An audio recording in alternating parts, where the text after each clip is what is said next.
হে viewers, আসসালামু আলাইকুম।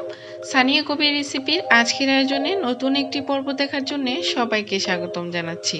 আজকে আমি আপনাদের তৈরি করে দেখাবো রেডি মিক্স প্যাকেট মশলা দিয়ে কিভাবে পারফেক্ট চিকেন রোস্ট রান্না করতে হয় সেই রেসিপিটা।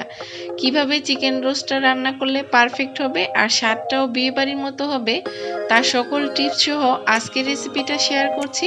পুরো ভিডিওটা দেখবেন, আশা করি সবার কাছে ভালো লাগবে। ভালো লাগলে একটা লাইক দিতে ভুলবেন না। তাহলে চলুন এখন দেখে নিই কিভাবে রোস্ট রান্না করতে হবে। রোস্ট রান্না করার জন্য আমি এখানে একটা মিক্সিং বলে চিকেন নিয়েছি 8 পিস। আমি 2টা দেশি মুরগি কেটে 8 পিস করে খুব ভালোভাবে ধুয়ে মাংসের পানিটা ঝরিয়ে নিয়েছি। এখন আমি এতে অ্যাড করে দিচ্ছি 1 চা চামচ পরিমাণ আদা বাটা আর 1 চা চামচ পরিমাণ রসুন বাটা, আর দিয়ে দিচ্ছি 1 চা চামচ পরিমাণ লবণ আর 1 চা চামচ পরিমাণ দিয়ে দিচ্ছি রেডিমিক্স যে মশলাটা আছে সেটা। এভাবে মশলাগুলো দেওয়ার পর আমি চিকেনের সাথে খুব ভালোভাবে মেখে নিব। আর এভাবে যখন মাংসের সাথে মশলাটা খুব ভালোভাবে মাখানো হয়ে যাবে তখন এটাকে রেস্ট রেখে দিব 20 মিনিটের জন্য। আর অবশ্যই মাংসটা ভাজার আগে এই মশলাগুলো অ্যাড করে ভাজবেন, এতে মাংস থেকে কিন্তু খুব সুন্দর একটা মশলার স্মেল আসে। এখন চলে যাচ্ছি মাংসগুলো ভাজার জন্য। চুলায় একটি প্যান বসিয়ে দিয়ে এতে দিয়ে দিয়েছি হাফ কাপ রেগুলার খাবার তেল। আর এখন চিকেনের পিসগুলো দিয়ে দিচ্ছি, দিয়ে অপেক্ষা করছি একটা পাশ হয়ে যাওয়া পর্যন্ত। যখনই একটা পাশ হালকা লালচে হয়ে যাবে তখনই চিকেনগুলোকে উল্টে নিচ্ছি। আর এভাবে উল্টে পাল্টে হালকা লালচে করে ভেজে নেওয়ার পর চিকেনগুলো চুলার থেকে নামিয়ে নিব, কারণ এর থেকে বেশি ভাজার দরকার নেই। কারণ আমি যেহেতু দেশি মুরগি দিয়ে রোস্টটা রান্না করছি, এটা বেশি ভাজলে কিন্তু মাংসগুলো শক্ত হয়ে যাবে। তবে সেম রেসিপিতে আপনারা ব্রয়লার কিংবা পাকিস্তানি মুরগি দিয়েও রোস্টটা রান্না করতে পারেন। আর এখন এই একইভাবে আমি বাকি চিকেনের পিসগুলো ভেজে নিচ্ছি। এখন এই একই প্যানে আরও কিছুটা তেল এড করে দিয়েছি আর এতে দিয়ে দিচ্ছি হাফ কাপ পেঁয়াজ কুচি, দিয়ে আমি এভাবে নেড়ে চেড়ে পেঁয়াজ বেরেস্তা তৈরি করে নিচ্ছি। আর নাড়তে নাড়তে যখন এই পেঁয়াজের কালারটা চেঞ্জ হয়ে আসবে তখন জালটা কমিয়ে দিতে হবে। আর অবশ্যই কিন্তু বেরেস্তাটা হাই হিটে তৈরি করতে হবে। এই তো আমার বেরেস্তাটা তৈরি করা হয়ে গিয়েছে। এখন একটা স্ট্রেনারে উঠিয়ে নিচ্ছি তেল ঝরিয়ে, আর এটা একপাশে রেখে চলে যাচ্ছি রোস্ট রান্না করতে।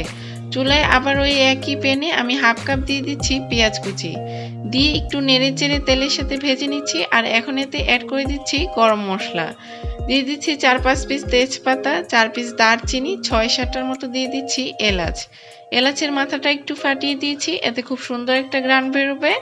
এখন গরম মশলাগুলো তেলের সাথে আর পেঁয়াজের সাথে নেড়ে চেড়ে ভেজে নিচ্ছি, এতে গরম মশলার ফ্লেভারটাও বের হয়ে আসবে আর পেঁয়াজগুলো সফট হয়ে আসবে। যখনই পেঁয়াজগুলো সফট হয়ে আসবে এই পর্যায়ে বাকি মশলাগুলো অ্যাড করে দিচ্ছি। দিয়ে দিচ্ছি 1 টেবিল চামচ পরিমাণ আদা বাটা, 1 টেবিল চামচ পরিমাণ রসুন বাটা, দিয়ে একটু নেড়ে চেড়ে ভেজে নেওয়ার পর এতে দিয়ে দিচ্ছি সামান্য পরিমাণে পানি, যাতে মশলাটা পুড়ে না যায়। আর দিয়ে দিচ্ছি 1 চা চামচ পরিমাণ মরিচের গুঁড়ো, আর হাফ চা চামচ পরিমাণ দিয়ে দিচ্ছি ধনিয়ার গুঁড়ো, আর 1 চা চামচ পরিমাণ দিয়ে দিচ্ছি জিরার গুঁড়ো। দিয়ে এখন গুঁড়ো মশলাগুলো নেড়ে চেড়ে এই পেঁয়াজের সাথে খুব ভালোভাবে মিক্সড করে দিচ্ছি।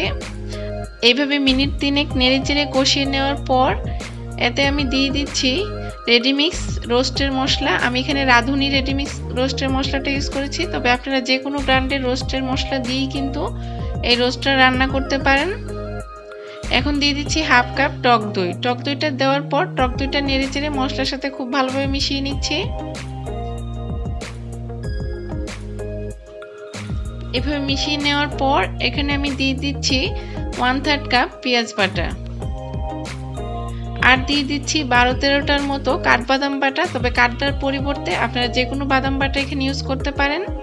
দিয়ে আবারও নেড়ে চেড়ে সব কিছু মিক্সড করে নিচ্ছি। আর এখন দিয়ে দিচ্ছি 3 টেবিল চামচ পরিমাণ টমেটো সস। টমেটো সসটা দিলেই কিন্তু রোস্টের কালারটা খুব সুন্দর আসবে। আর দিয়ে দিচ্ছি স্বাদ মতো লবণ।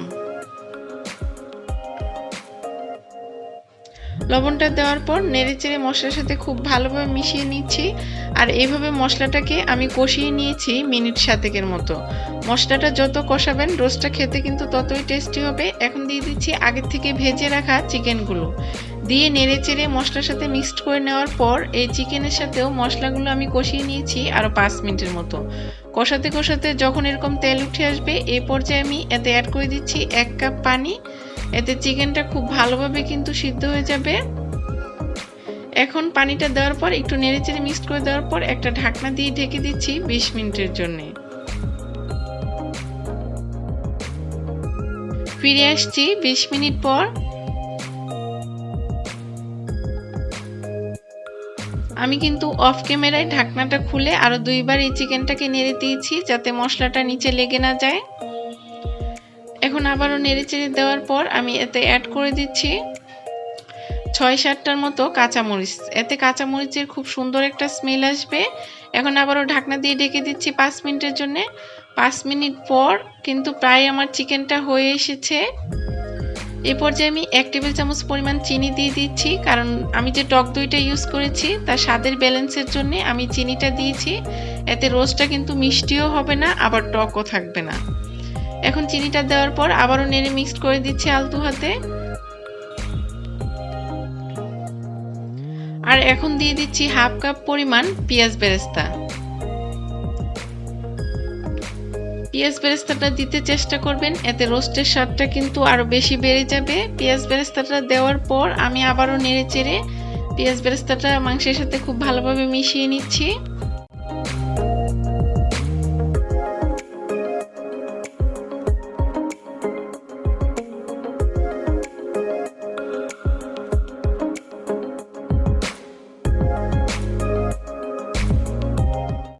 অবশ্যই এখন জালটা কমিয়ে দিতে হবে। আর এই পর্যায়ে আমি দিয়ে দিচ্ছি 1 টেবিল চামচ পরিমাণ কেওড়া জল আর 1 টেবিল চামচ পরিমাণ দিয়ে দিচ্ছি গোলাপ জল। এতে কিন্তু বিয়ে বাড়ির যে একটা স্মেল আছে রোস্টে পাওয়া যায় সেটা পাওয়া যাবে। এখন দিয়ে আবার নেড়েচেড়ে মিক্সড করে দেওয়ার পর এটাকে দমে রেখে দিব 3 মিনিটের মতো। 3 মিনিট পর কিন্তু রোস্টটা প্রায় হয়ে এসেছে। এখন আমি এতে দিয়ে দিচ্ছি 2 চা চামচ পরিমাণ ঘি। এতে রোস্ট থেকে আরো সুন্দর একটা স্মেল আসবে ঘির। দিয়ে একটু আলতো হাতে নেড়ে দিব। এই তো আমার রোস্টটা কিন্তু রান্না করা হয়ে গিয়েছে। এখন আমি চিকেন রোস্টটা চুলা থেকে নামিয়ে নিচ্ছি আর সার্ভ করে দেখিয়ে দিচ্ছি রোস্টটা দেখতে কেমন হয়েছে। চিকেন রোস্টটা দেখতে যেমন সুন্দর হয়েছে খেতেও কিন্তু খুবই মজার হয়েছিল। এভাবে বাসায় রোস্টটা রান্না করতে পারেন, পোলাও, বিরিয়ানি কিংবা রুটি, পরোটা যে কোনো কিছুর সাথে এটা সার্ভ করতে পারেন। সবাই খেয়ে কিন্তু অনেক বেশি তৃপ্তি পাবে। আর আমার এই রোস্ট রান্নার রেসিপিটা কেমন লাগলো অবশ্যই কমেন্টস করে জানাবেন। তাহলে আজকের রেসিপিটি এখানেই শেষ করছি। সবাই খুব বেশি ভালো থাকবেন, সুস্থ থাকবেন। আল্লাহ হাফিজ।